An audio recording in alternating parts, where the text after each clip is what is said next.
మేము చాలా తీవ్రంగా ఖండిస్తూ ఉన్నాం. ఇకపోతే విలువల గురించి, విశ్వసనీయ గురించి, విధ్వంసాల గురించి, ఆర్థికంగా మేమేదో చెయ్యలేదు అని చెప్పి, మేమేదో తప్పు మాట్లాడామని చెప్పి రకరకాలుగా మాట్లాడుతూ ఉన్నారు.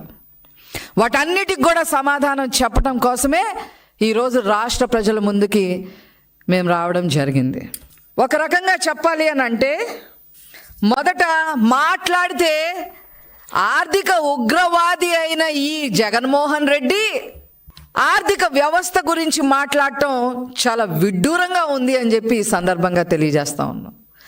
లక్షల కోట్లు లూటీ చేసి 31 క్రిమినల్ కేసులు నెత్తి మీద పెట్టుకొని దేనికి కూడా ప్రజలకి సమాధానం చెప్పే పరిస్థితుల్లో ఉండి ఇతను విశ్వసనీయత గురించి, విలువల గురించి మాట్లాడటం చాలా ఆక్షేపణీయంగా ఉంది అని చెప్పి ఈ సందర్భంగా నేను తెలియజేస్తా ఉన్నాను.